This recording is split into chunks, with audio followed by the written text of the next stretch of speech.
Bitcoin Fundamental Technical Structure. If you've ever wondered what's going on underneath the hood of Bitcoin, look no further. We dive into the tech behind how Bitcoin really works. The Bitcoin network is a decentralized, trustless, peer-to-peer network designed to securely send monetary value from one party to another in the form of Bitcoin. The blockchain ledger. The Bitcoin network maintains a distributed public ledger that records the ownership of all Bitcoin, the native digital asset token of the network. New transactions are grouped together into blocks and added sequentially to the network's ongoing chain of blocks, hence the term blockchain. The Bitcoin blockchain contains every block since inception, stretching all the way back to the first block known as the Genesis block. Identical copies of the blockchain are hosted on computers around the world that run the Bitcoin software. These computers are called nodes. This design ensures that no single entity is in control of the blockchain or protocol that governs it. Bitcoin's distributed nature makes it decentralized and resistant to being controlled or shut down by any government or central authority. Theoretically, all nodes that maintain a complete copy of the blockchain, known as full nodes, would need to be destroyed in order to erase the Bitcoin blockchain. No small task, as there are even full nodes floating above the earth in space. Nodes known as miners serve the purpose of validating Bitcoin transactions and securing the blockchain ledger. In the traditional banking system, when you send money from your bank account to another bank account, the banks act as trusted intermediaries, deducting funds from one account and adding them to another. With Bitcoin, centralized intermediaries are replaced by a trustless network of miners. We'll explain how this works shortly. Peer-to-peer network nodes. Nodes are a major part of blockchain-based protocols and the cornerstone of decentralization, security, and transparency. There are several types of nodes on the Bitcoin network.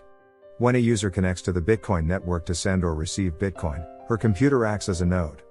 Most nodes are known as light nodes, which typically only download the more recent blockchain data needed to process and verify new transactions. This minimal approach keeps light nodes running quickly and efficiently without requiring too much computational or storage resources. In contrast, full nodes contain an entire copy of the blockchain in real time. They download every block of transactions that has ever happened on the network since the Genesis block, not just the most recent ones. As long as the full blockchain exists on at least one full node, there will be a record of all Bitcoin and Bitcoin transactions throughout history. And the last there are the nodes called miners who write blocks of new transactions to the blockchain and, in doing so, mint new Bitcoin. Proof-of-work mining. Miners compete to solve a computationally intensive, proof-of-work puzzle. The winning miner is rewarded with a set number of Bitcoin plus network transaction fees called the block reward.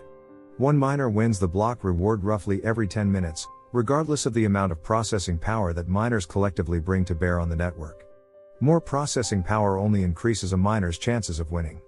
It does not speed up the competition. Miners can't accelerate or otherwise alter Bitcoin's deterministic supply schedule.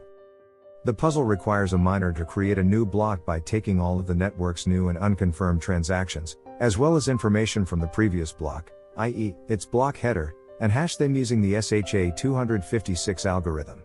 Hashing is a process whereby a specific input, in this case, recent transaction data and the block header, is entered into an algorithm to generate a specific output.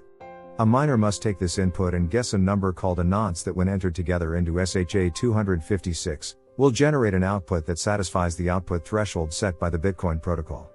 Mining boils down to guessing nonces as quickly as possible. If a miner hits the specified output threshold, she will broadcast her new block, which includes her nonce, to other miners on the network so that they can hash it themselves and verify her solution. If a majority of miners -51% or more reach consensus on her solution, she will be allowed to add her new block to the blockchain and receive the block reward. And then the race begins all over again. If any of the transaction data is altered by even the smallest amount, say a Satoshi, which is 0.00000001 BTC, the hash output will change. As a result, a majority of miners will fail to reach consensus around any nonce that solves the puzzle using tampered transaction data.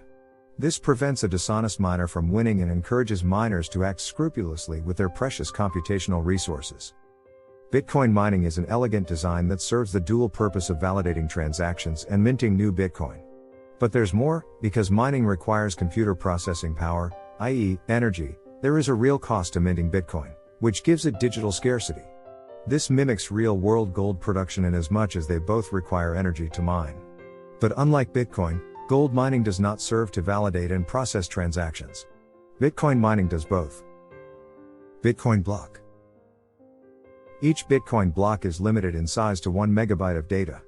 For segregated witness, SegWit blocks, transaction data is limited to 1 megabyte, whereas signature data aka witness is segregated and limited to 3 megabytes. This keeps the block size at 1 megabyte while increasing block space for transaction data. Bitcoin halving. Bitcoin has a deterministic supply schedule that caps the total supply of Bitcoin at 21 million Bitcoins. As discussed above, new Bitcoin are minted when a miner wins the block reward. The block reward amount is halved every 210,000 blocks, which happens approximately every 4 years. Bitcoin's halving schedule is as follows. 2009 to 2012 block reward was 50 Bitcoins. 2012 to 2016 block reward was 25 Bitcoins. 2016 to 2020 block reward was 12.5 Bitcoins. 2020 to 2024 block reward is 6.25 Bitcoins. The next halving will occur in early 2024, when the block reward halves to 3.125 Bitcoins. As the block reward continues to halve, it will eventually approach zero, approximately in the year 2140. In other words, after 2140, no new Bitcoin will ever be minted and the block reward will consist solely of transaction fees charged by miners when Bitcoin is sent on the network. The fixed and predetermined supply schedule of Bitcoin gives it hard money, store of value properties, and is why many people consider it digital gold or gold 2.0. Bitcoin forks. A fork occurs when an existing blockchain splits into two different blockchains. This happens when an update is made to a protocol that not all of the nodes adopt. There are two types of forks that blockchains can experience: a soft fork, whereby old nodes and new nodes are able to read both blockchains, compatible, and a hard fork, whereby old nodes cannot read the new blockchain and vice versa, incompatible. Hard forks result in two separate blockchains with distinct native digital asset tokens that are separate and apart from each other.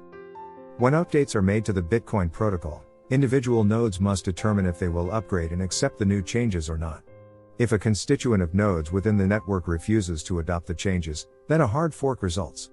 Bitcoin has experienced several forks of both kinds, including the Bitcoin Cash hard fork that occurred at block 661,647, the last common block between Bitcoin and Bitcoin Cash. The Bitcoin Cash fork emanated from a disagreement in the Bitcoin community around block size. Bitcoin Cash adopted a block size of 8 megabytes to increase transaction throughput, whereas Bitcoin kept a block size of 1 megabyte to foster greater node participation and ensure decentralization. So that is about Bitcoin fundamental technical structure. And if you found this video useful, please give it a like. It's completely free to do and really helps out me on my channel. If you're interested in getting involved with what videos I make next, click that subscribe button and get voting in the polls in the meantime. Thank you so much for watching. I'll see you in the next one.